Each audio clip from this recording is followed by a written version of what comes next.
Welcome to Painting Workshops 3, which is a collection of 4 landscape painting projects. Hi, I'm Richard Robinson. In this first lesson at the Grand Canyon, I'm going to show you how to simplify a scene by breaking it down into light and shadow families.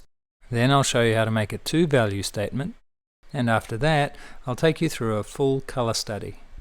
By the end of this lesson, you'll know how to simplify your subjects to make bolder, stronger paintings.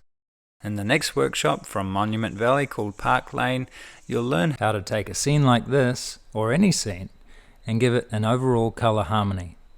To do that, we're going to go from Notan sketches to Greyscale studies to color studies, and then we'll use the Gamut Mask to explore some different color harmonies, mixing color strings, and finally we'll complete a full painting using our favorite color harmony. By the end of this lesson, you'll be able to create beautiful color harmonies in all of your paintings. In the third painting lesson from a place called Paradise in New Zealand, I'll show you how of all the elements a painter must consider, including subject, design, value and color, perhaps the most often overlooked by beginners is the subtle art of edges. The best painters use edges so subtly we're not even aware that our eyes are being led through the canvas, going from one sharp edge to the next. But in this workshop, you're going to discover the possibilities of edges and how they can enhance your own work.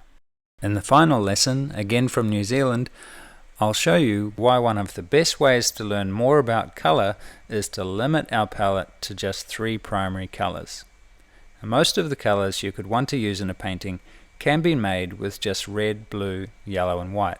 Learn how to do that and a whole lot more when we paint this charming lakeside scene.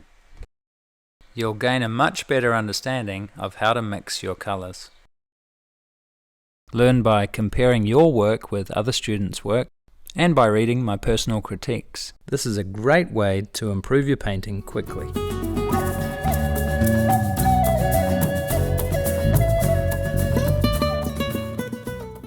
You'll find that my method of painting is very fast and fluid, but the way I teach is nice and slow. So you'll find it a joy to paint quickly and confidently, following this lesson step by step, just like thousands of my students are all over the world. So happy painting, let's get started.